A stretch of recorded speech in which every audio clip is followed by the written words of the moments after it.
Welcome to our podcast, Our Story to Tell, where we share our story and the behind the scenes of moving our family abroad and how that move changed everything for us. We're Rissa and Tanner, an American family living life abroad with our two little adventures. From the US to Germany, Japan, and now Italy, this podcast is more than just travel. It's a story of transformation too.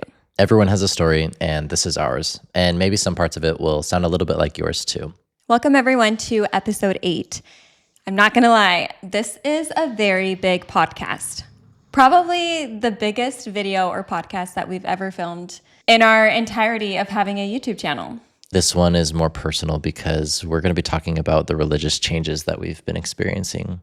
And a lot of it really had started when we became adults, we got married, but even more so when we moved over to Europe and Germany for the first time. Yeah, I'm finding myself actually right now a little bit nervous to do this podcast, but I'm excited for us to get the chance to share our story, to be honest, real, raw. It's kind of a tender one and an emotional one. We'll get into that. But first off, real quickly, we wanted to give a little recap of our previous podcast episode in case you missed it. We finished up talking about our time in Germany. It was our part 2 episode, and it was just such a fun time for us to be able to reflect back on our time in Germany. It was a beautiful 3 years, and it was a very transformative. If you haven't had a chance to watch those podcast episodes, we highly recommend you do that, as it's going to set the stage for today's video and provide some context. Before we get into the details of this episode, we want to be very sensitive to our audience and to give a little disclaimer before we dive in. And that is, if you are watching and you're like an active member of the church, the Mormon church, LDS church, what we grew up in, we are going to be discussing specific details of things that proverbially broke our shelves within our faith. So there are some sensitive topics, but we know that everyone is probably not on the same page, and everyone might not be ready to hear some of those things. So we've created this disclaimer that I'm going to read word for word, as we spent quite a bit of time thinking about how we wanted to say it.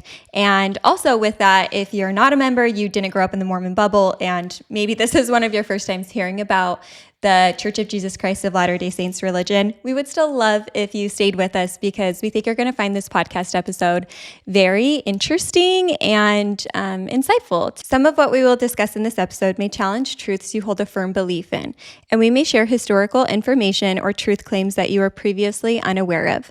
In fact, much of this new information is what ultimately contributed to our metaphorical shelves breaking. This episode is not meant to convince, deconvert, or attack anyone's faith. We're simply sharing our personal experiences and the information that shaped our own journey. We believe that informed consent matters, especially when it comes to organizations, belief systems, and commitments that ask for so much of our time, trust, and identity. For us, learning more wasn't about rebellion. It was about honesty and integrity. So, from that perspective, we do believe there is value in understanding the true history of the Church of Jesus Christ of Latter-day Saints, including some of the most foundational truths behind the restoration of the church we all know of today. Things that are not always openly discussed. That said, we also deeply respect that timing matters. If you're not in a place where you want to engage with information that could challenge your beliefs, or if hearing about faith transitions feels overwhelming or unsafe right now, this may not be the right episode for you, and that's completely okay. We honor that everyone's spiritual path is different. Our hope is simply to share our story with integrity and care, respect and honesty, and to hold space for thoughtful, respectful listening. Whew. That was a lot. But in true reality, this was something we spent some time on, wanted to come from the heart. And I think we did a pretty good job letting people know that it was something very important for us. But we know that not everyone is at the same page. And also, before we jump in, if you haven't yet given us a rating on Spotify, that would really mean a lot to us. Also, if you're not subscribed to us on YouTube, or if you haven't pressed the like button, please do that, as that does help our channel and means a lot to us. Okay, so let's set the stage a little bit, give a brief overview of our spiritual journey up into where we ended off in Germany. We grew up in northern Utah, southern Idaho, small towns within the Mormon community, and that shaped every aspect of our lives. We will definitely say out of the get-go, we learned and earned and we developed so many of our attributes, and we are in a position where we are now because of our upbringing. That fully shaped us into be the people who we are, along with all of the privileges and opportunities that came with it. Yeah, that's definitely true. And I'd also say in the same sentence that there was a lot of difficulties and perspectives that now as an adult we can reflect on and feel like weren't exactly the healthiest. And we've had to do a lot of rewiring in our brain because of our devotion to the Mormon religion. So I do think it's very important for you to know the context that religion was not just a Sunday thing for us. It impacted what we wore, what we ate, what we drank. It impacted our money choices, our worldview, our perspective on other individuals. I would say, without a doubt, that it was our identity. We talk about that many times in like our conversations that we've had about how this entire change was like losing an identity, which is why it's so personal, which is, I think, half of the reason why we're even talking about it. Because one, it's a way for us to cope through things, discussing them, but also it's so relatable for so many others. So we hope that it can be, a help to anyone else who's going through a similar situation. So that sets the stage a little bit of our background and just how devoted and how deeply meaning this was for us. Yes, we grew up in very Orthodox families, did all of the right things, checked off all the boxes, got married in the temple, and then eventually, we backpacked, fell in love with travel, and Tanner got a job that took us to Germany, which was very, very monumental in this story. So we arrive in Germany, we're hit with a ton of cultural differences, and we're just kind of embracing them all. Part of embracing that came with being very curious, being eager to learn, eager to, discover more of the world. What happened very soon after moving to Germany is that we started to learn a lot about what Utah was for us and about what our lives were back in Utah. I didn't expect that at all. But when you live in a different place, it, allows you and gives you space to reflect back. And with time, the things that we were noticing led to questions about the way we grew up. Yeah, it was like everyday things. It was community, it was thoughts, it was religion. Ultimately, it was like this curiosity that we wanted to like branch out and understand other cultures, perspectives, because most people in like our high school and in our like area neighborhoods, they all pretty much had the same perspective within like the religion and even with political and just like the way of life. So it was definitely diving into a different pond per se. And we're trying to just get as much information as possible. So when we moved, it wasn't even a question if we would be attending the LDS church in the American military community. And so we did very regularly. We're attending church and it feels like home, honestly. The Church of Jesus Christ of Latter-day Saints, we're going to be referring to it as the Mormon church, I feel like, because it's easier on the mouth to say, is very universal. So the same lessons that we were having in Utah were the same lessons we were having in Germany. And that felt very familiar.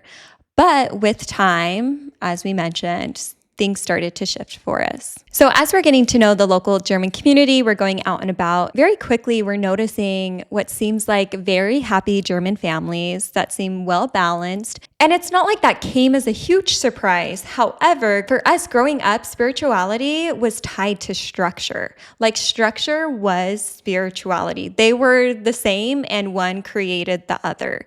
And part of that structure was really believing that we had the true, like the one and true church on the earth. Like that's been repeated in scripture. It's been repeated in like general conference talks.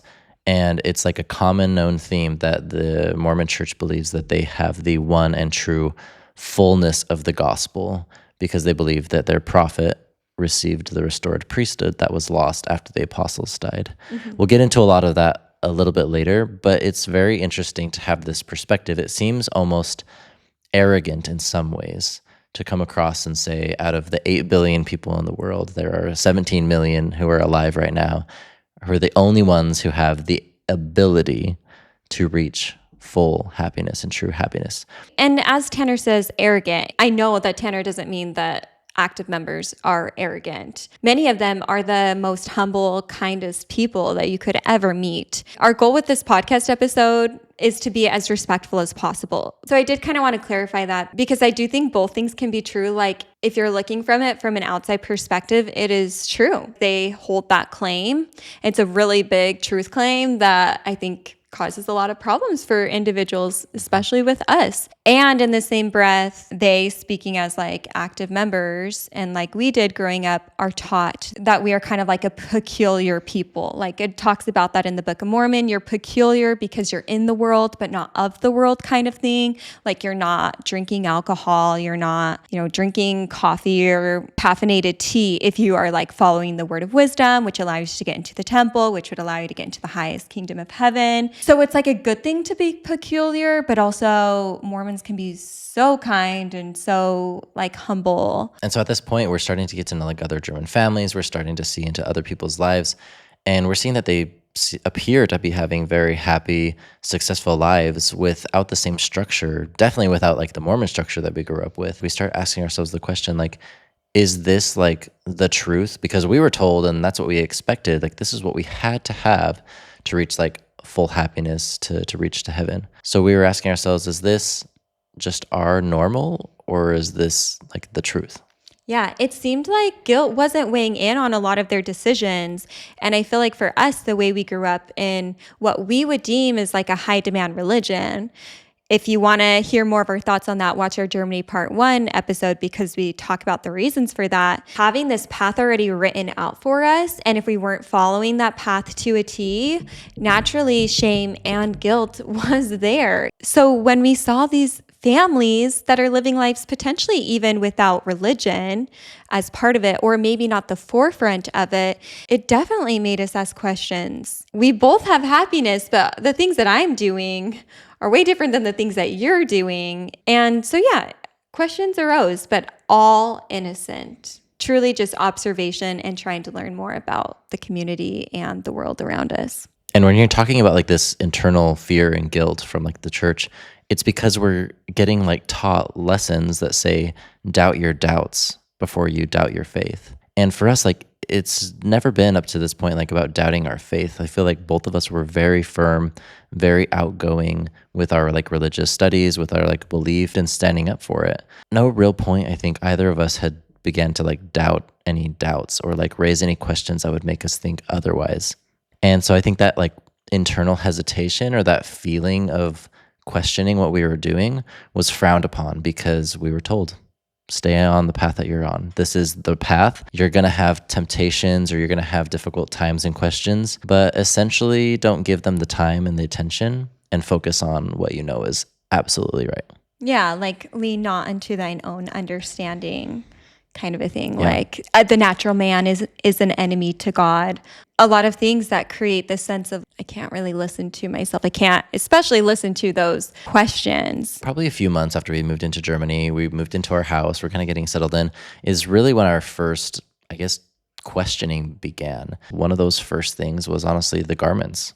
Yeah, it was the garments and then LGBTQ plus community. And both of those things in regards to how the church views and handles these topics. I remember like driving in the Dolomites in the summer, our very first summer we lived in Germany, and like crying to you, just trying to wrestle with the LGBTQ plus topic, because it's very difficult as an active Mormon member, as we were at this time, to say, I love you, I see you, and I support you, while also every Sunday attending a church, an organization that isn't allowing same-sex marriage in the temples, that isn't providing all of the blessings to individuals in this community. I wrestled with that. And I think this came about because moving abroad gave us space. It gave us space to be away from the Mormon life that we had. I think that space was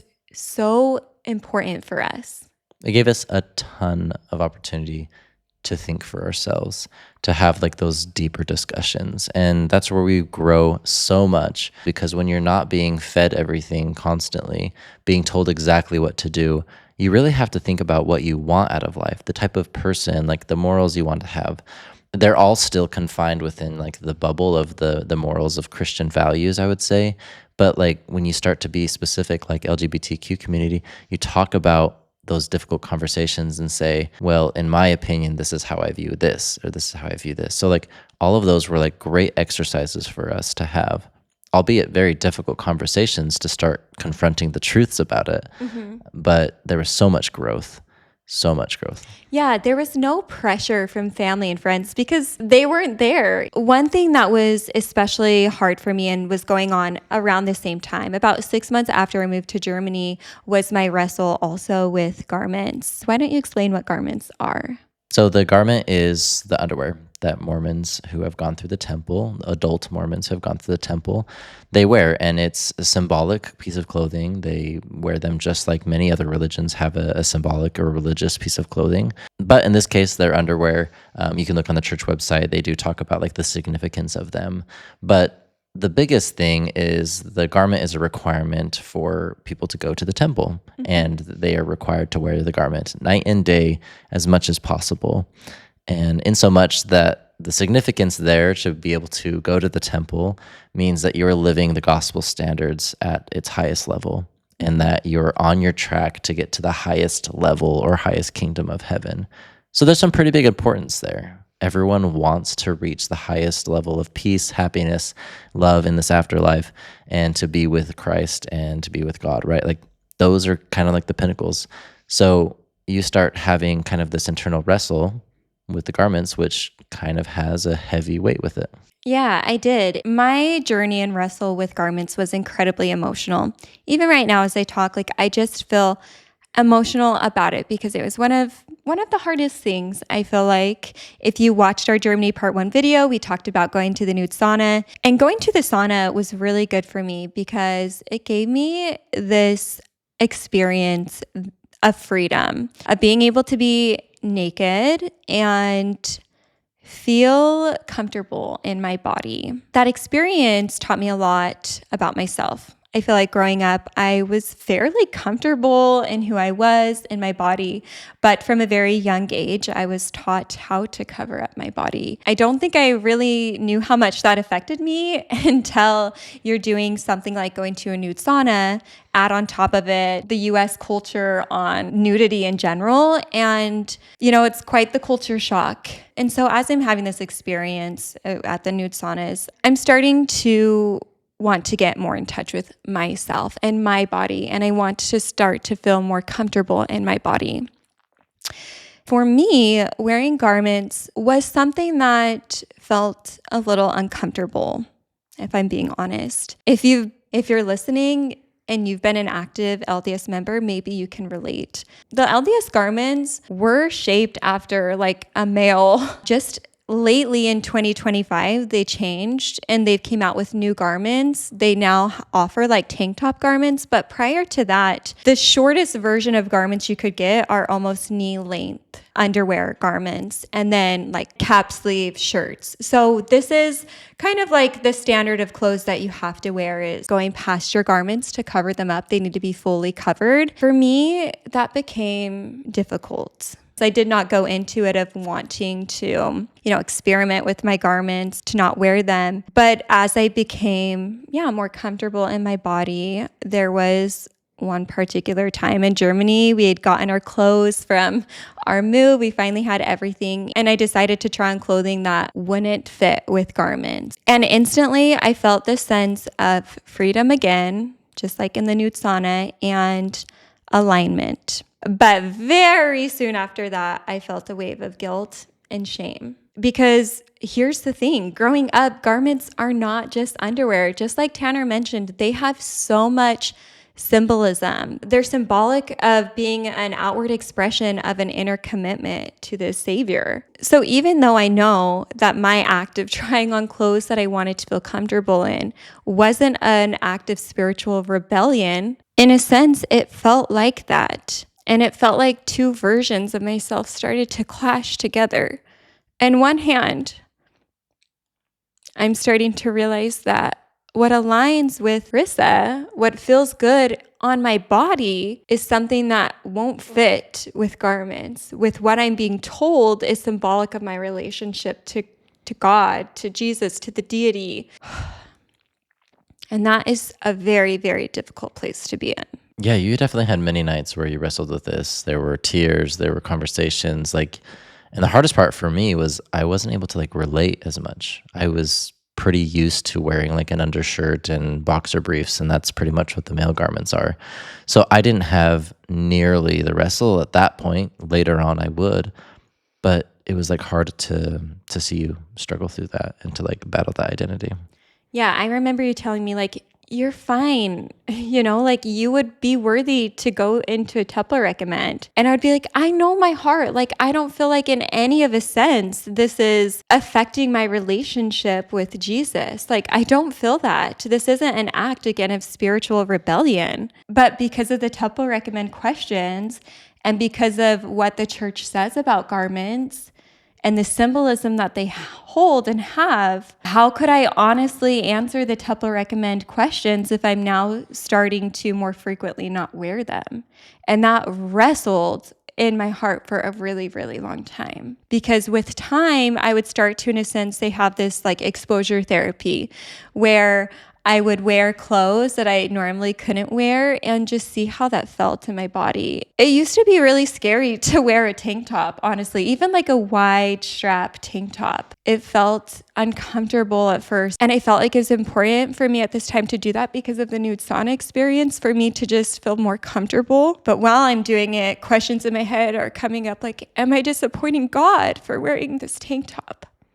Or am I disappointing God for wearing my workout clothes all day? And I know I'm not alone in this, especially if you're listening and you have been a Mormon member where you've worn garments. This is a very common challenge that a lot of members face because when it comes down to it, women are being told, men and also are being told like what they can and what they can't wear by the garments because of where the garments hit. The new recent garments that came out, like I mentioned earlier, like it's been a huge debate online.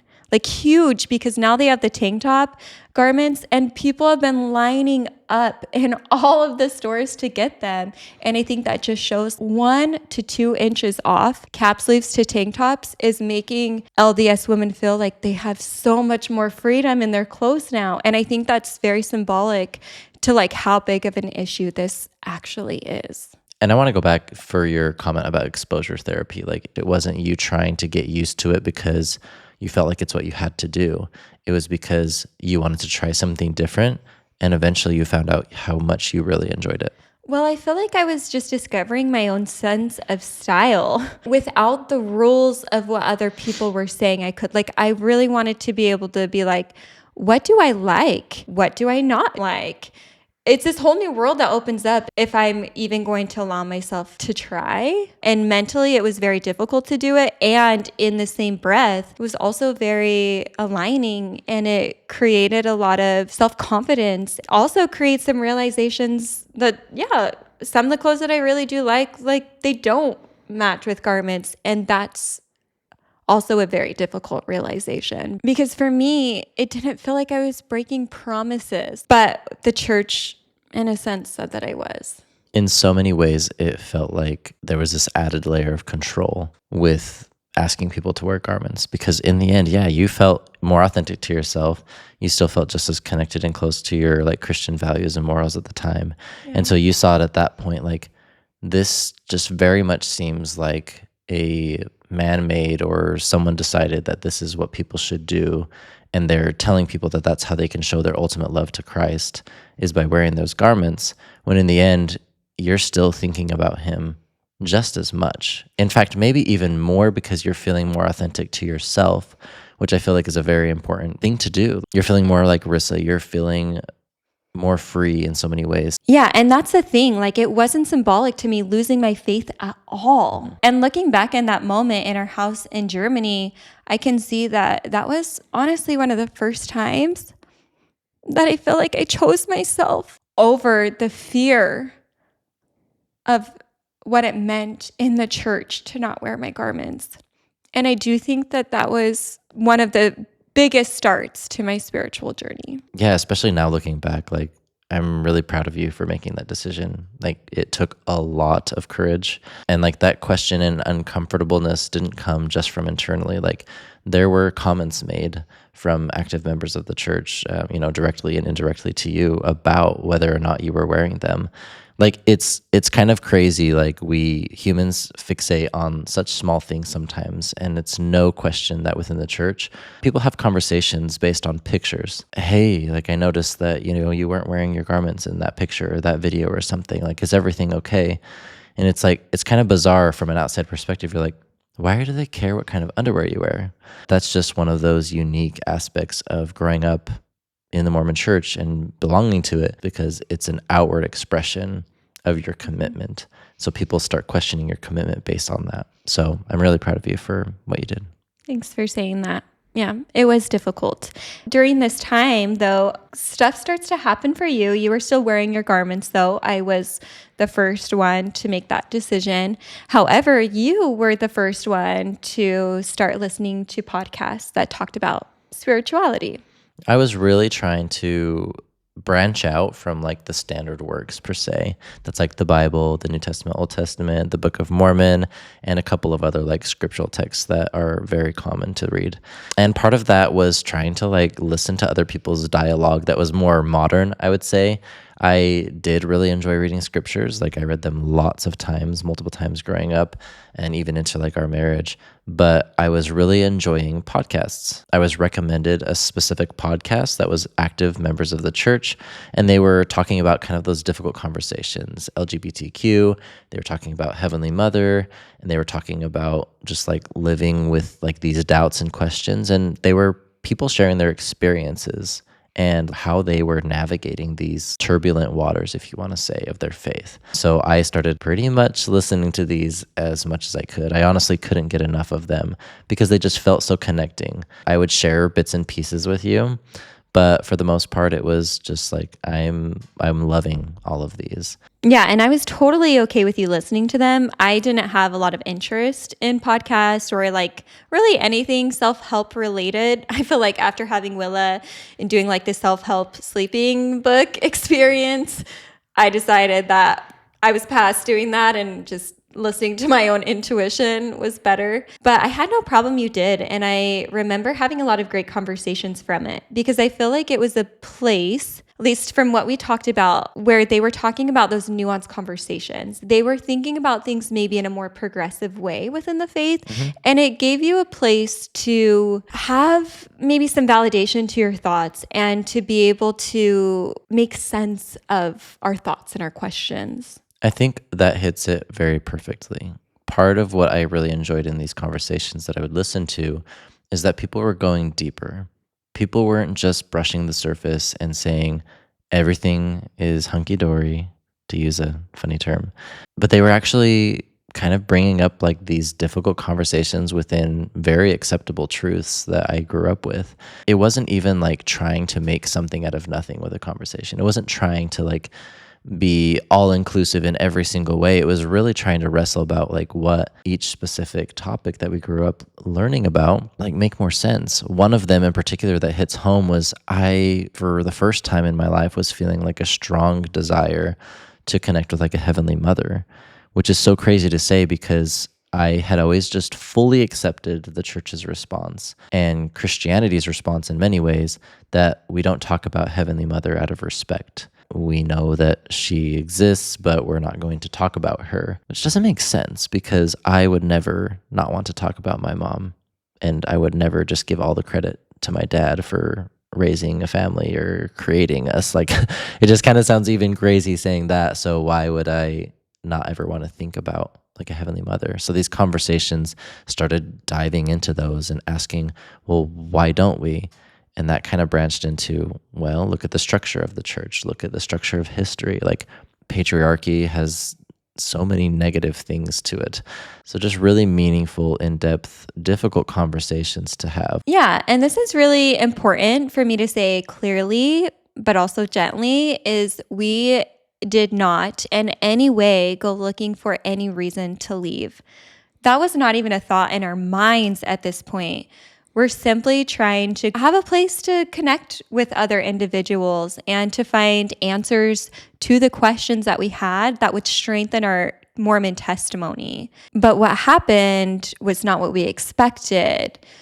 And what we found out was deeply painful. During this time listening to all these podcasts, there are many great references of things that like I feel like I'm getting stronger in my relationship with God, especially with my Heavenly Mother. So in all, I feel like I'm getting a more in-depth relationship at this time. And there were several side stories or comments or episodes that started to like gain more attraction. And that's where I was very surprised to find out more information. This might have been one of the most difficult moments of expanding my faith and even going more in depth within the Mormon faith. Is historically, I thought I had a really good grasp on things until I started going deeper. And then I realized that I was quite novice level, to be honest. And I had just never really asked deeper questions. I had just taken what I had learned as the truth, didn't really care to know about like the specific details, which just like when you're part of any organization or a business or anything else, like it's important to know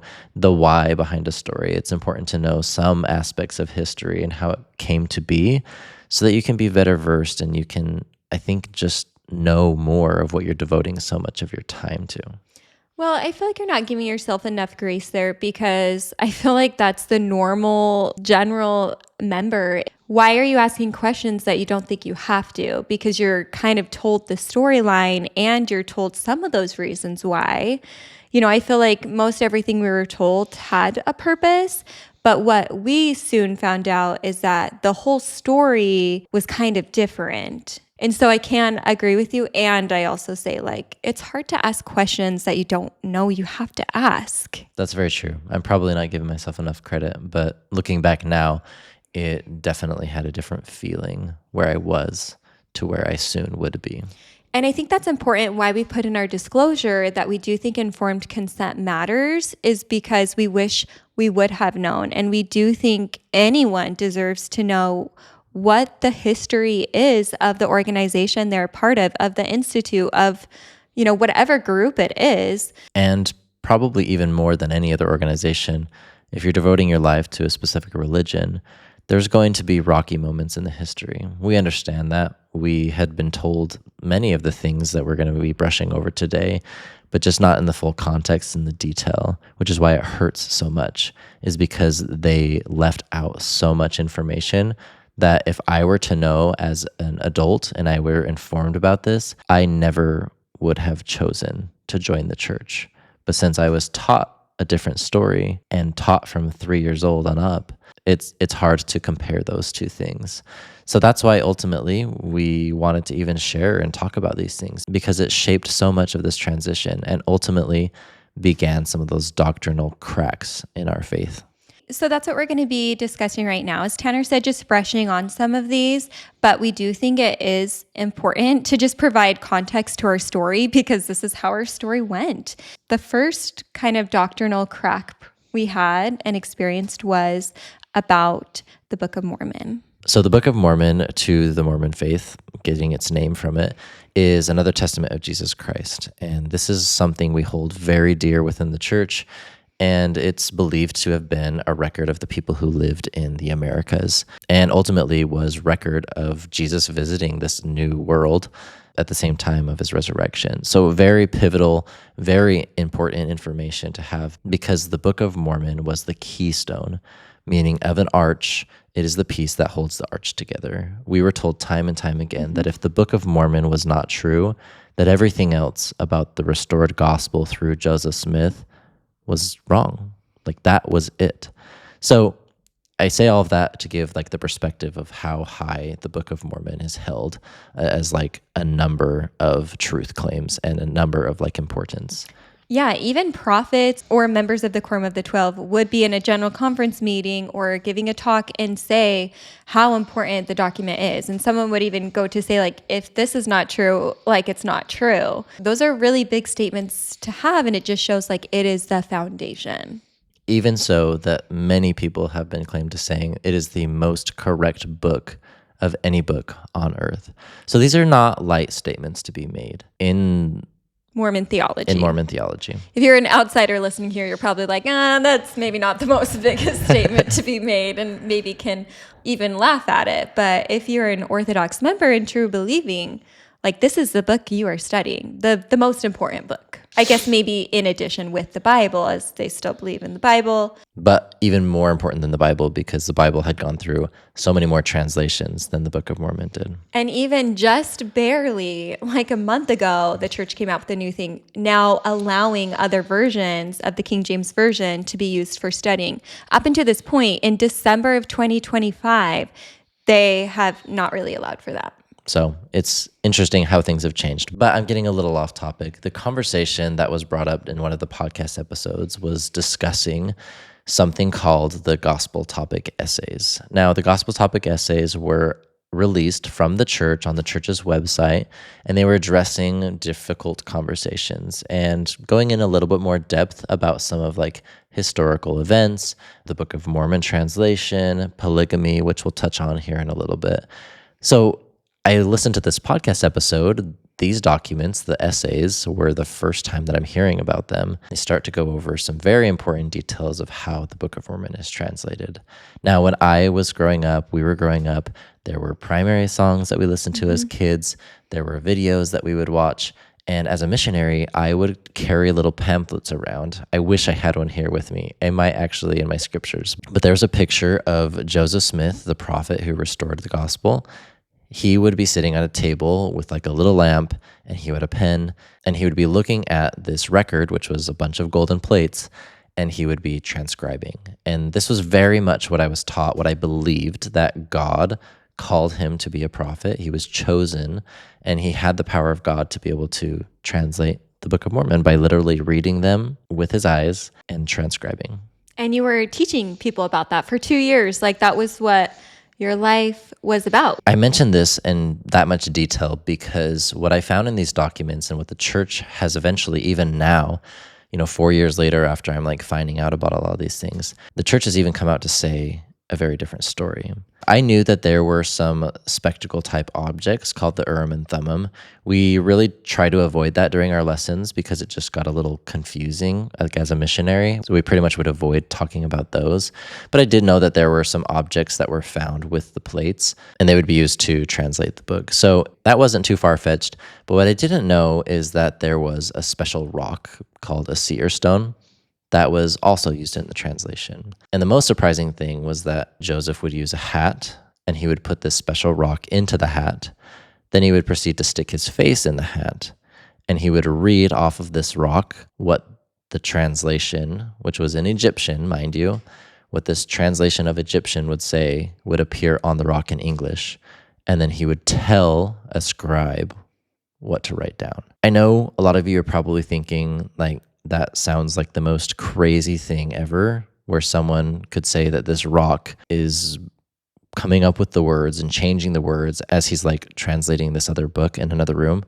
And that's how I felt. Like, I honestly felt like this couldn't be true. Now there's something missing. I'm not reading this right, or what's the catch? Like, I'm wanting to find out what more there is. Then it gets worse because I'm finding out that the golden plates, at times, it was written that he didn't even have them open. He had them in another room. And so I'm like starting to try and make sense, like with like my critical thinking, like this is becoming more and more far-fetched. What I held on to was a lot of faith that someone who was uneducated could read Egyptian through the power of God. Like that was still believable enough for me because I know that there are people who have special gifts. People catch on to things really quickly. And, at that time, I still did believe that God could help somebody, translate a language that existed. But now I'm starting to think about like, they're not in the room. He's using a rock I've never heard of. He's putting his face in a hat to read the rock. It's just, I was not told this. Like, I was a messenger. I devoted 2 years of my life. I paid money. My family paid money for me to go teach something that was partially true. But not even just partially true. It's like, this is a huge red flag in my mind. But I'm also having like that internal dilemma. Like, I can't question this. Like, I know that this is true. I've got to find a way to come to like justify this. But I never reached that. And I do think some people do. Like, potentially you could be one of them listening here, that you're a member of the church. You've heard about this because just even maybe a year or two ago, the previous prophet Prophet Nelson had a video of him demonstrating what Joseph Smith did. So he had a hat and he showed that he put his face in the hat. He was showing it. So even when I watched that, being in a different headspace than I was as an active member, it was still painful to watch that, because that's when I knew that story with the rock in the hat was the more accurate story. And I do feel like the church in the past couple years, maybe even more than just a couple, has been trying to be more transparent, because with the internet, a lot of information has since came out and they're having to reconcile with that. And they're, in a sense, having to be more transparent, because potentially a lot of people are leaving because they are feeling surprised by this new information. And so again, watching it was hard, but it never happened to you and it never happened to me. But I also understand that some people can choose to believe that God does work in mysterious ways, and God did show Joseph Smith the words on the rock. Like, that can make sense to me because people believe in miracles, and that would be a miracle. For us, it was like twofold. Like, we were just feeling surprised and sad with this new information, and betrayal and upset and all sorts of emotions just because the story had been hidden. And we were also using our critical thinking skills to be noticing all of these extra factors. Not to mention Joseph Smith's wife, Emma, never saw the Book of Mormon or the witnesses, because in the Book of Mormon, one of the first pages, it has like the witnesses who said that they saw the golden plates, like signed it. We also came to find out that they saw it with their spiritual eyes. So there's just more things that in this point for us, we're living in Germany, we're starting to just develop a sense of self. Yeah, I would say a sense of self, a sense of our own thinking in so many ways. A lot of the things that we mentioned have been cultural, but here it's spiritual, but it's still the same. Definitely. Well said. There's so many things that we could talk about here, but a lot of it's just like so hard to do those mental gymnastics and to justify. So I'm just like leaving with so many more questions and answer after I'm reading this. But mind you, this is on the church's website. This is something they have published. Unfortunately, I didn't find out about this until 9 years later, after it had been published, 8 to 9 years later. But that also just goes to show like the information was available since 2014, 2015, but it wasn't being talked openly in church as we were going to church.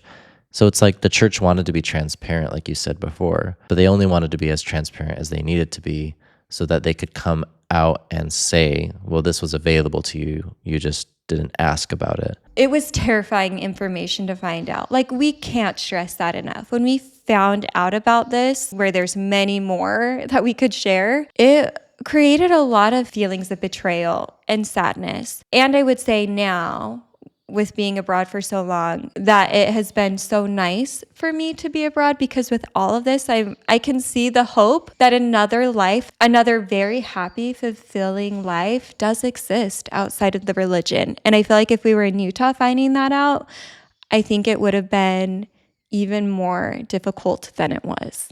So this got me thinking, like I heard a bit of this information about the Book of Mormon. I started to do a little bit more of checking up and double checking some of like historical events. And probably the most important event, other than the translation of the Book of Mormon, was the first vision. This is something I recited hundreds of times in English and Spanish to people. And I testified, and this was probably like the pinnacle of every lesson, as we wanted to say this as like reverent and as powerful as we possibly could, because this is the event when Joseph Smith was visited by Heavenly Father and Jesus Christ. Little did I know that the story that I was reciting, the words, the description, and everything, was actually the fourth iteration or the fourth account of the first vision. I had always thought that this was the original, this was the only one, let alone the fourth and final iteration. And you could go and watch like the church's Joseph Smith movie of what the Mormon church teaches about this, because it's the first vision is in a lot of video format. I remember some of my favorite days in primary were watching a video, and it was of like the first vision. Very, very common to see that, even pictures around a church worship site, a building. And it's important to distinguish here. I know we got a little ahead of ourselves talking about the Book of Mormon first, but the first vision was where Heavenly Father and Jesus told Joseph Smith, that he shouldn't join any of the churches because Joseph was trying to find out which church was the most true on the earth at the time. And he was told that none of them were true and that he needed to be the one to bring back and restore the one and true church. It would be several years before he was visited by angels to go and find the golden plates and translate the Book of Mormon and establish the church. But at this point, I had been completely oblivious that there were other versions, and including there was quite a bit of time between the first version of the vision and the fourth. I don't remember exactly how many years, but it was definitely years.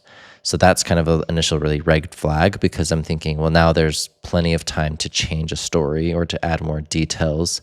And the farther away you are from a memory, the more difficult I think it can be to be most true to that. And so the second part that was hard is not only were these like accounts years apart, but there were some aspects that were quite different, including whether or not it was confirmed there were one or two people during the vision in one of the accounts, to being like very sure that it was two people, Heavenly Father and Jesus, very specific with like a lot of their words and everything. And so it just becomes a little bit difficult. Not faith-shattering at the time. I didn't know exactly what to think about it. But the more time that you do think about it, it just kind of begs to ask the question, like, why wasn't this like known? And why is everything being sold as like the fourth and final version that has all the detail that makes the most sense and is there? Like, just asks more questions. Yeah, when I heard about it, I think my reaction was like, another thing? Like, just another thing that we didn't know about? Gosh, there's starting to get to be a lot of these. Let's go into the next one, and that was about polygamy. So growing up, we knew polygamy was something that was practiced within the church. That's how like most people know about the Mormons. They practiced polygamy and they had multiple wives. But the way that we were taught about polygamy was that it was something that was limited and that it was reluctant. The prophets and the highest church leaders, they did not want to do this, but God had commanded them to do it. Yeah, this is an exceptionally difficult one to face because, for one, the church today will say that they don't practice polygamy, but they also do still practice polygamy only if, like, the wife has passed away, the husband can get married again and get sealed to another woman, so that technically he would be sealed to two women. And the theology is that if you get sealed in the temple, you will live with that person in the eternities. So although not active within the Mormon church, the big Mormon church as we know today, it still is practiced in the eternities, whether or not they want to fully admit that. So going back to here with polygamy, the initial introduction of polygamy was a revelation that Joseph Smith received.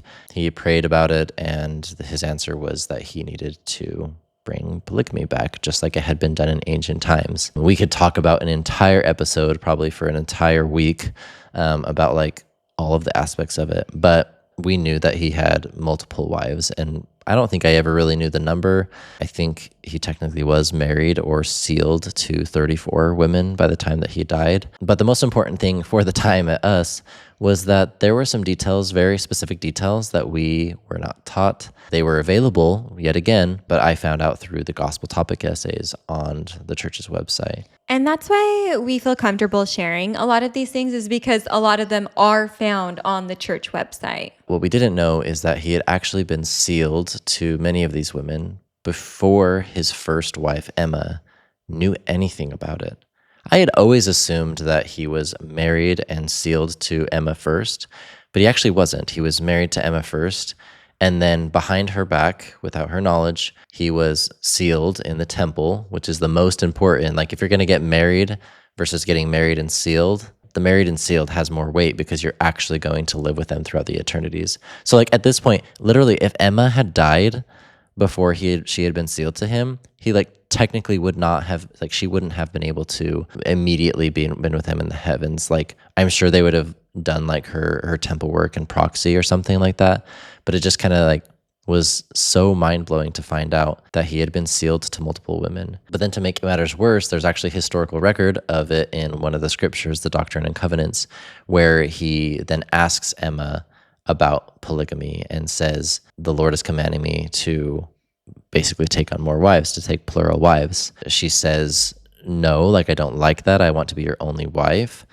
And his continued revelation was basically Emma needs to let Joseph do this because this is my commandment. And if she doesn't allow him to do this, then she will be pretty much like smitten. Like it's not a good thing that's going to happen to her if she doesn't let Joseph take on more wives. Very convenient that he had come to her, asked her about polygamy. She then said no, and then was rebuked by God's revelation, and that he should do it anyway. And he was going to do it anyway, even if she didn't approve. And that if she didn't approve, there was going to be negative consequences for it. Like, how was that a choice for her? So that scripture was not a surprise because I had known that scripture. But when you have more context and you have dates and records of being sealed to other women, she not knowing it, she not being the first woman to be sealed to him, that all of these things just like are not lining up and making sense about honesty. Why is it being so shady? Why are all these things like being glazed over and saying that it was reluctant and stuff? Yeah, not to mention like the age of some of his wives, some of them being wives of like missionaries that he'd like sent out on a mission and then married their wives when they were gone. Like there's a lot to it. This whole podcast is just obviously us sharing our lived experience and our opinions. And for us, it was hard to not have a perception change of Joseph Smith. Because for me, after hearing it, it's hard to think about what he had done and his motive behind it. But really, the purpose of this episode is to not get into all of the nitty-gritty. If something that we said feels uncomfortable for you or you're interested in learning more, we hope that you will go and look into it for yourselves. We're not here to convince. We're just telling our story and sharing what we have. These were some of our really big doctrinal cracks. Yeah, well worth saying. But all in all, we were at this point starting to feel anger and quite a bit of betrayal. Why weren't we told about this? Like, why weren't we taught this? And of course, a lot of it comes with like age, maturity, having the interest for it. But at this point, it's not feeling like betrayal from God, from like our faith. Like, if anything, we're still holding on to like what we have as tight as we can. But it's feeling betrayal from the church, because the church definitely focuses on what message they want to be told. Not knowing the history, not knowing all these things for so long, just like it hurt. It hurt so much. With the betrayal, we became frustrated and sad, and it was just a lot of high emotions going on. And unfortunately, it did sweep into our daily lives. How could it not? When this is a religion that we've devoted our whole lives to, we've made all of our choices based on our belief system. How could it not? When it did, it became even more frustrating to be frustrated and angry because from the beginning, we were seeking answers to the questions that we had. We weren't in any way expecting to have this happen. And so it was just like, oh, it felt like an identity loss. It felt like, what do we do now? Where do we go from here with this information? Because once you hear it, you can't unhear it, at least for us. And that's, again, why we are where we are, is because it's so hard to like grapple with this. Some people do, but for us, it put us in a tough scenario. But simultaneously, we're living in Germany, right? So we know we are given this amazing opportunity to live abroad, and we're fully trying to take advantage of it. And also, this is something that you and I are going through, but not very many people know about it. A very select few know even some of the like smallest aches in our hearts. Yeah, like not as in-depth conversations. And so like we were trying to navigate a lot of this together, which also was difficult because we didn't have someone to like really talk through a lot of it. We were trying to do it on our own. Yeah, even if we wanted to, as some of our new community in Germany, how can you? Because they don't relate, you know? They didn't grow up in the same religion. But then we can't with those that are active members, because we're not going to, never would we share this new information with them. Yeah, you have to be open to it. So yeah, it was hard, and we did it, and we're better and stronger for it. But I think it is worth just sharing how difficult it was. But despite all of these questions, like we were still physically in, we're still going to church, we're still making friends, we're in charge of like Thanksgiving dinner, about like the Halloween trunk or treat, and we're still enjoying so many aspects of the community that we had. Yeah, we had a church calling. That's why we did those things. Like we were part of the activities committee. And yeah, that was a fun calling and probably one of the best there is, in our opinion. But yeah, with attending church, Willa has now started to attend nursery. Not that often, but some of the time. And why don't you explain what nursery is? It's the age of kids like 3 and under where they get to go and basically be in like church, Sunday school, daycare, play games, have snacks, and sing songs pretty much. In this year, there are multiple sexual abuse cases that are coming out that are involving church leaders and church members, and abuse has not been handled the right way. We won't go into heavy detail here, but if you're interested, you can look into the AP Helpline investigation case to learn more about it. Hearing about this while having our daughter attend nursery, it starts to hit us in a different way. And we weren't alone in that, because at first when we started attending the church, the nursery door was like a wooden solid door, and it would shut during class time. That was kind of how it was for us all growing up, is everyone was in their classes and doors were all shut for all the meetings. But during this time, her nursery door became like a baby gate, and you could always see inside of it. And we were not the one to have that change happen. And so we know we weren't alone in it because someone voiced the need for that, or maybe members of the bishopric had, made that decision themselves. And I think that's a good, needed change. But at this time, reading about it, you start to question the institution again, because for our whole lives, the church was one of the safest places, if not like the safest places for a family to be raised in. But hearing about the church's hotline, we had no idea about this. It wasn't like a religious thing at this point. It was more of an institutional, like how the church handled some of these phone calls that these bishops were making. Yeah, so what we had found out is the church, like we mentioned, has a hotline. And basically, when someone confesses sexual abuse to a bishop, who is like the head of the ward, he's like a representative of God. And the bishop, when they hear this, his first action to take is to call the church's hotline. And the hotline tells the bishop whether or not he needs to report it to local authorities. And it depends on the state where this abuse happens on if he even has to report it or not.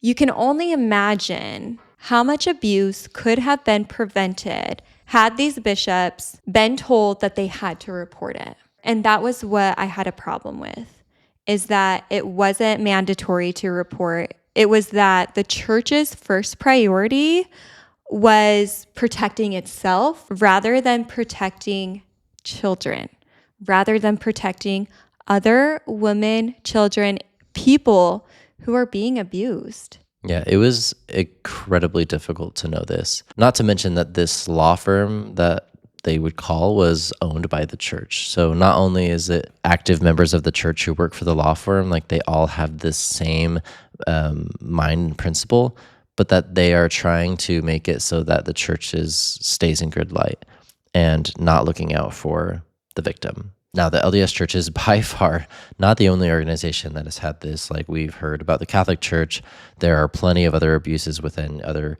religions as well. But this one hits home because it just goes to show that the church that has enough money to have a law firm, that has all of these extra things, they're then trying to avoid responsibility. Yeah, I want to go a little bit more in depth here to, again, clarify, like we know this is not just a Mormon thing. Like we don't want to point out like, oh, this is such a bad church for having abuse, because everywhere there is abuse. We understand that. And it is so unfortunate and sad. That's the reality. But it's true. It's all around. Even while walking in Cologne with our German friends and hearing about, the Catholic Church's situation with some of the like sexual allegations and cases that even happened in Cologne, people's response to it is to call it out and to not hide it, but to make it public and to have a stance against it. And that contrast matters to us because this situation for us was about power, hierarchy, about people choosing to protect themselves, the institution, over what matters most.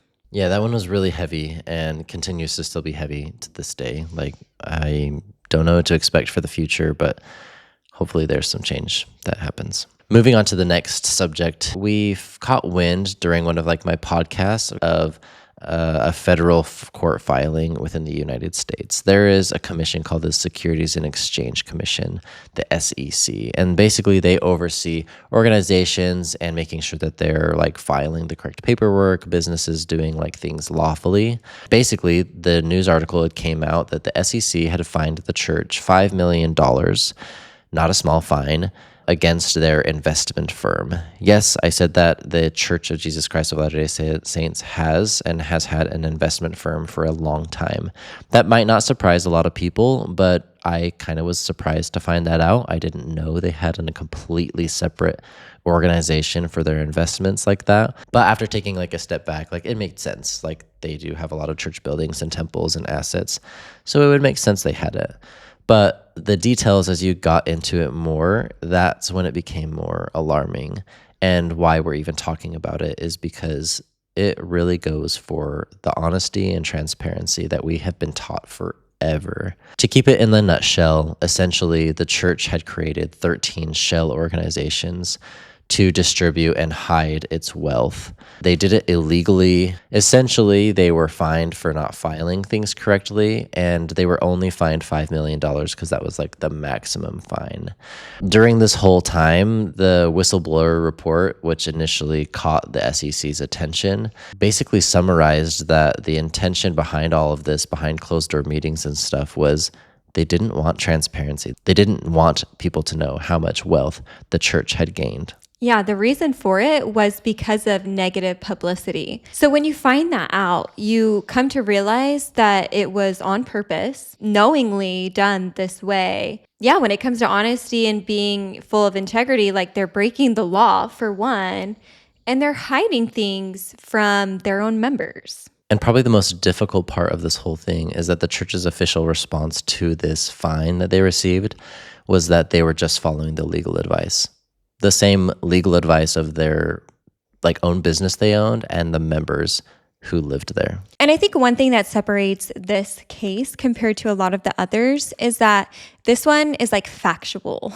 You know, like the other one, sure, some of them can be left up for cultural interpretation, personal belief. There's a lot of nuance in some of these conversations, but this one was more recent.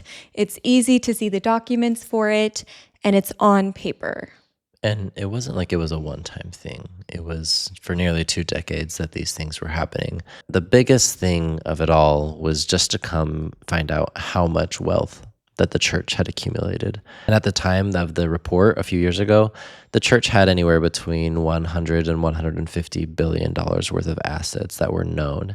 Now, estimates today put that somewhere between 2 and 300 billion dollars. B with a B. There's nothing wrong with like an organization that has 17 million worldwide members being able to accumulate and manage and invest and do like a lot of things to try and keep the business going, because the church is a business despite having tax exempt status. That's for a whole other different story. But at this point, when you're hearing $150 billion and then you're comparing to how much individuals give, like 10%, right? It's for tithing. You start to try and think like, what would that look like for like even the church to do that every year? I will say that the Mormon church definitely is one of like the top humanitarian organizations in the world. They're some of like the first to respond in like disasters in many countries. I will say they do some amazing, incredible stuff, and probably for dollar-wise, probably donate some of the highest amounts of any organization in the world. For me, it's hard to comprehend how much wealth it has. Like one of the quotes that was so damning, in my opinion, was that the church said, we are at the point now where we don't rely on tithing anymore. Like if we didn't receive another dollar of tithing from the members, we could still continue to operate off of our dividends and like investment returns alone. So then it like goes to beg the question, like, why can't other people donate to other organizations then? Like if members of the church want to donate to a different organization that they feel needs it more than the wealthiest church, almost the wealthiest church in the world. I think it is. So yeah, it just kind of like begs the question, like what's the purpose behind amassing so much wealth? I feel like for me, when I heard it though, more than just the money amount, it was the honesty factor that really was my issue with it. Because the church teaches us to be honest with our dealings with our fellow men. That might even be a temple recommend question. It is. Yeah, it is. I don't feel like the church in that scenario was doing that. And at this time, our family was sharing motivating church quotes or scriptures. This is kind of common, and this wasn't the first time. And you had done something that I thought was very brave. That was you had kind of opened up conversation to family, sharing about the SEC case. I think we should clarify here that you didn't go in with the intent to like shine a negative light on the church. The intent wasn't to like attack the Mormon church. We were not in that headspace. Still, even without all of this, again, the story kind of remains the same as we're still going to church and we're trying to like understand it all, but we're still trying to have a testimony. I feel like the reason why you sent it, and correct me if I'm wrong, is because at this point it felt inauthentic to have such positive conversations, to be sharing messages while not sharing a part of your heart with your family. Yeah. And we were just at this point where having hard conversations was a normal thing because deconstructing a religion takes so much time. We had seen the benefit of hard conversations, and you wanted to be authentic and share that with family. Yeah, it was a group chat that we were having open discussion. And I thought it was just very important that not only we were going to be talking about like the positive, great things that people hold on to, like faith and hope, but it's also important to like hold space for like the difficult questions. I had mulled over it for a little while, and eventually I decided to send them a link about the documentary and then ask if anyone had heard anything about it. And most responses were that it was new information. So it was pretty apparent that it was me that was grappling the most with this finding. And so that was kind of what opened up the door for them having some insight of where I was, at least. But in the same breath, it was, again, kind of just like a reality check of how far things were moving, I guess, for like our thoughts on theology within the church. These questions and like the perspective change really just by like physically removing ourselves from Utah. I think a lot of it was what it had to do, but then also just like having as much time as you and I did to dedicate to those hard conversations. Yeah, I feel like a lot of you listeners have asked questions that show us that you're interested in kind of hearing how this has gone on with family and friends. And I would say like this is one of those parts in our story where more of our family started to understand that we were having struggles, which I think was a good thing for both of us. Also very difficult. So also to provide more context of where we are, I was pregnant with Noah with all of this, and then March came around and we had our second daughter. And that was such a special, beautiful time. And we chose to do what a lot of other Mormon families choose to do, and that is to bless our baby. Yeah, and a Mormon blessing for a child typically involves putting the child's name on record of the church, but then giving them their name and the blessing. Of course, you've already done that legally with like wherever state or country you live in. But typically, the blessing is something that's only done by the men, only a holder of the priesthood. So the father, if he's not a worthy commandment-following priesthood holder, like they couldn't do it. So it was me, again, doing it. Looking back now, it's really hard to know that you weren't physically in the circle or even giving the blessings. That's a huge topic about patriarchy and everything that we can go down another way, but... Yeah, I mean, I didn't even hold Noah or Willa during any of this. And at the time, that was more of the normal, right? I do think it's hard to look at it as being the mother of our children, the one who birthed our babies, who I have this physical connection with. I'm breastfeeding. I mean, I grew our children in me, to know that even if I chose to not, really it doesn't matter if you're the father, the dad, the uncle, the brother. If you are a Melchizedek priesthood holder, you could give a baby blessing, but because I'm a female and the grandma, the mother, the aunt, sister, we are females, there's not even an option. And some women maybe don't want that. Maybe that's not an issue for them, but it would be nice, in my opinion, if I at least had the ability to, even if I chose to not. Yeah, it's definitely a complex thing to think about. But during this time, we stayed at home and the local bishop came to our house. That's where we gave a blessing. We did Zoom with the family, got to invite everyone there and do a virtual thing in the afternoon. But this time, as I mentioned before, like I had been really focusing on getting involved and trying to create more of a relationship with like a Heavenly Mother. And at this point, I feel like I'm getting closer to that. And, even in our prayers at home, around meals or whatever, our family and those who visited us knew we would talk and we would pray saying Heavenly Father and Heavenly Mother. That's not talked with in the church very much. Like it's pretty much we don't talk about her. So in my prayer, I opened it up by saying, like, Dear Heavenly Mother and Heavenly Father, and I began to give the blessing. Unfortunately, Noah was a bit fussy and quite loud, and so, like, in order to be able to finish it, I just took a pause. During this time that I took a pause, the bishop, in a very kind and respectful way, said, I understand where you're coming from, but the church handbook, which is like the set of rules that dictates a lot of specific things that happen within the church, including how prayers are said that I was to only address Heavenly Father, that's the technical and approved way. So when I started again, because he's the local authority, I have to follow what he says, even though it's my daughter and I can choose if I wanted to pray to Heavenly Mother. Legally, according to church records, I'm only supposed to say Heavenly Father. I still feel good because I had opened up the prayer and in my heart, I'm still praying to Heavenly Mother at that time too as well. But just structurally, institutionally, like I was told that I couldn't. So it was a difficult moment. Still a beautiful time to be able to celebrate her birth and to be able to reflect on like what our hopes and dreams are for her. Once Noah gets a little bit older and we decide to start attending church again, which, as we mentioned, has become more and more infrequent, I feel like we would go to church and then we would leave and just be experiencing a lot of heartbreak. Heartbreak because we were recognizing that the messages were not aligning with our beliefs. And it wasn't always. In one hand, we could go and be spiritually uplifted, love to be with like-minded individuals, have that sense of community. Like we loved church. Church felt like home. And on the other hand, have our heart broken that we were recognizing that we were changing. And in some ways, we were so proud of that. But in others, we didn't want to have the difficulties with the messages. We didn't want it to be a struggle.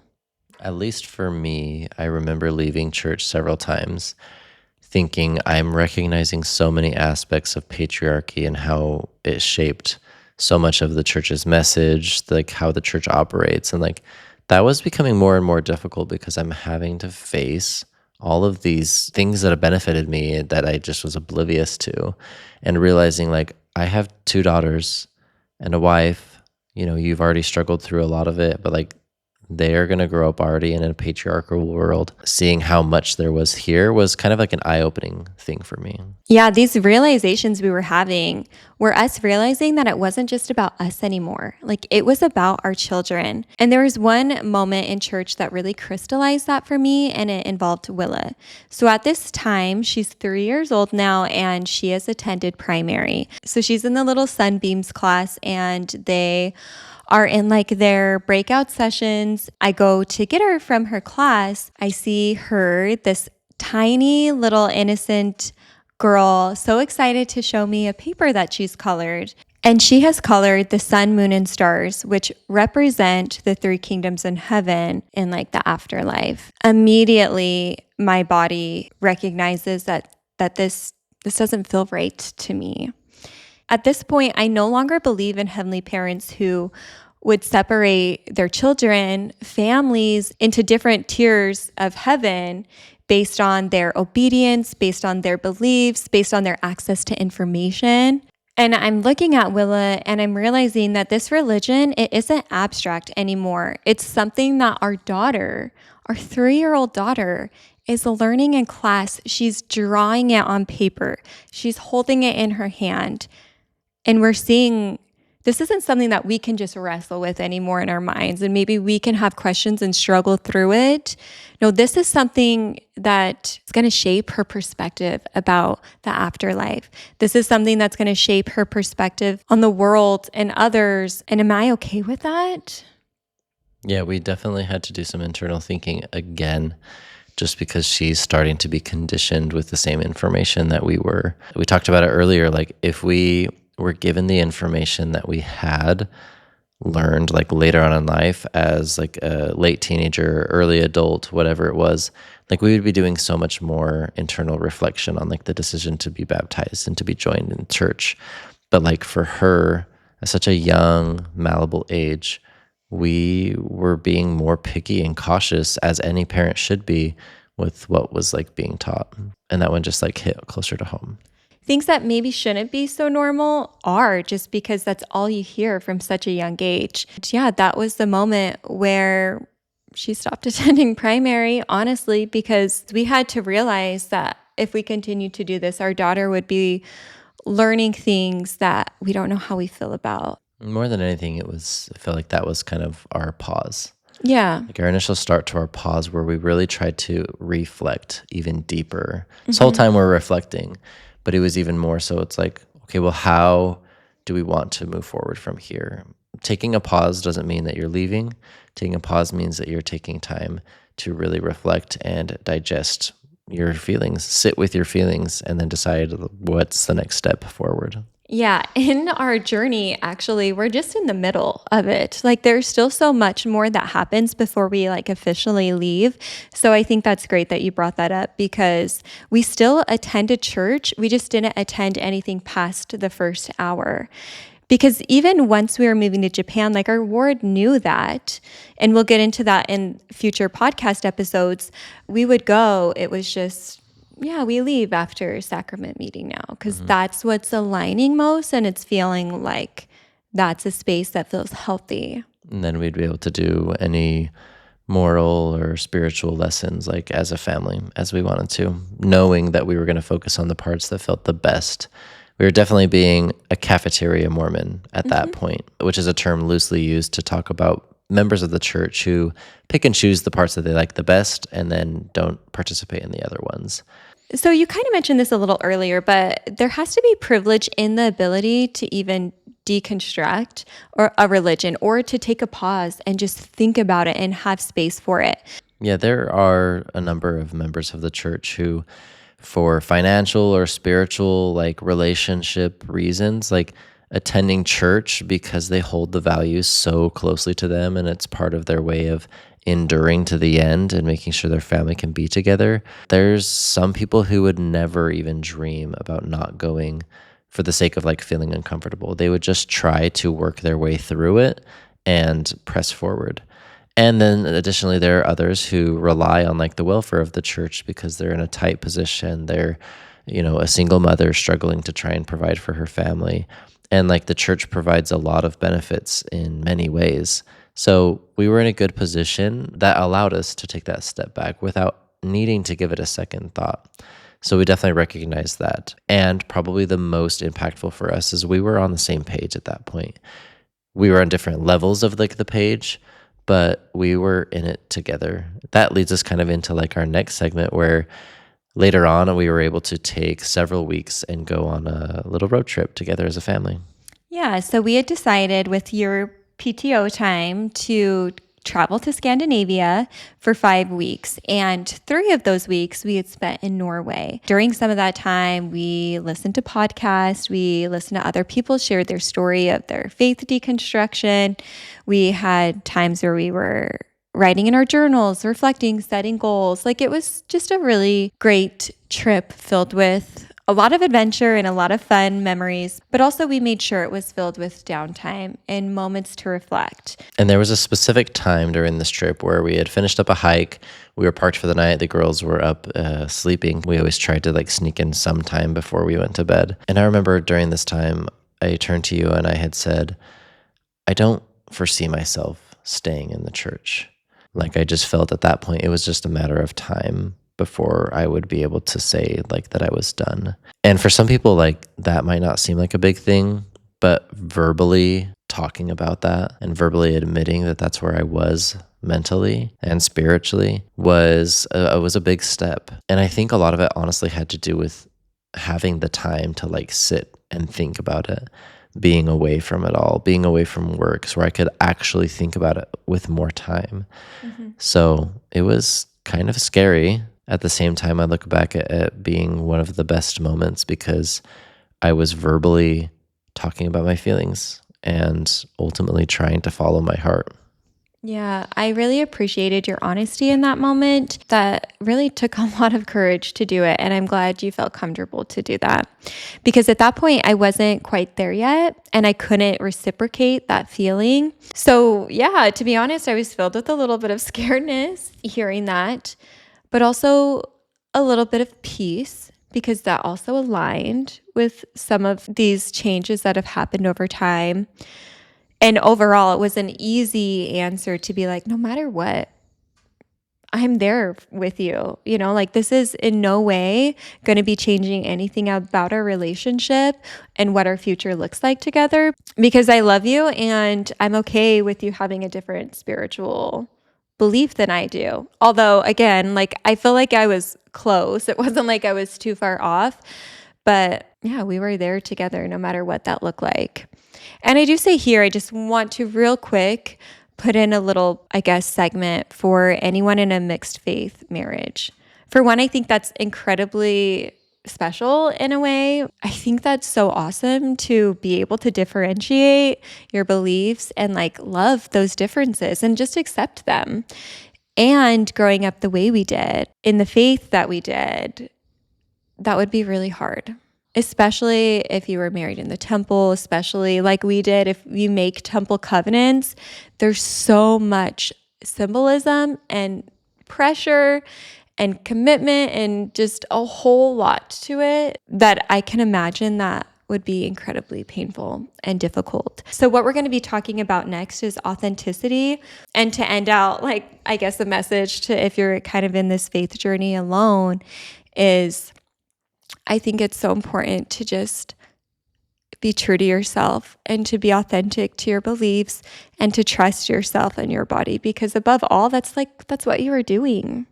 I was trying to listen, and I think having so much time to think and discuss truly got to like the depths of where I was. It probably would have taken years or another similar trip years down the road that would have gotten me there. But yeah, it was like a self-discovery moment that was deeply personal. Yeah, and we actually wrote an Instagram caption. I think we started it that night about our time in Norway. So I'm just going to read it. I copied it down for you. Norway was it, the trip where we really let this human life sink in. We created a vision board, said yes to skinny dipping in freezing cold water. Don't worry, Willa already has told her grandma about it. Had solo trail running time, wrote in our couples journal, and made some really big decisions for our future. That was Japan. That actually wasn't in the caption, but that's what it was referring to. It was beautiful and also tiring, definitely tiring. But what we really want to talk about is how this trip has helped us to have the confidence to let go.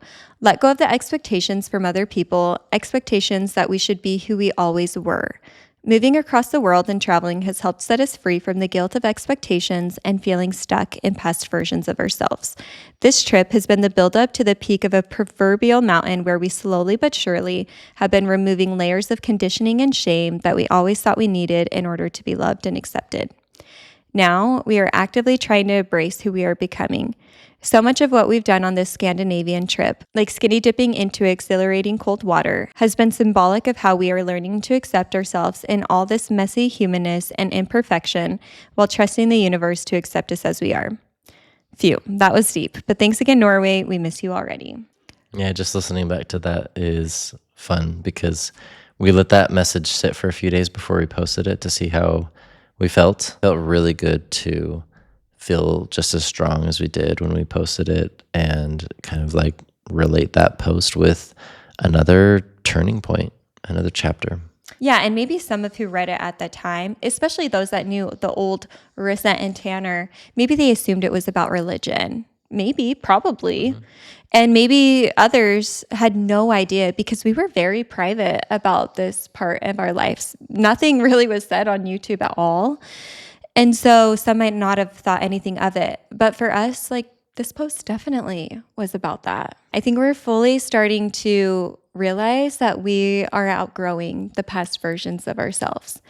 And that is scary, especially when it's attached to like certain promised blessings.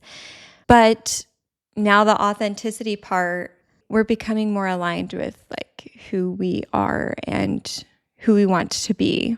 And that trip to Norway wasn't like the end of the story. It was honestly was a stepping stone into like the next chapter where we weren't making any definitive decisions at that time. Of course, I had expressed my thoughts of like where I foresaw myself to be, but it was like a moment of stepping into exploration and really like going into the unknown, kind of to Q and Elsa, because we listened to so much Elsa and German kinder songs the whole time we were listening to Elsa and Frozen as we were driving through the fjords in Norway.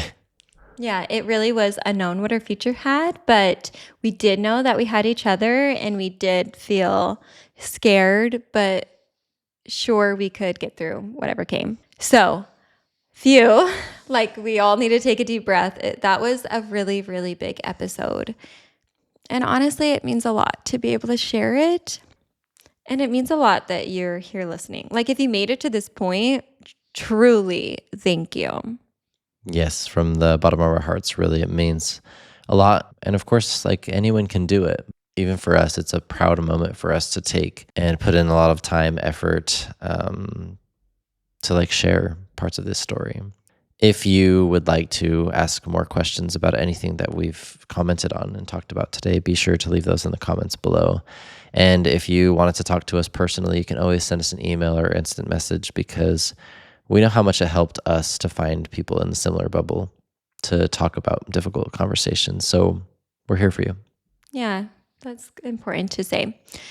Good job, babe. Redo. Thanks so much again for being here. If you haven't already, hit that like button, the subscribe button, a rating on Spotify or whatever platform you're using to listen to this podcast would mean a lot to us. Ciao, ragazzi.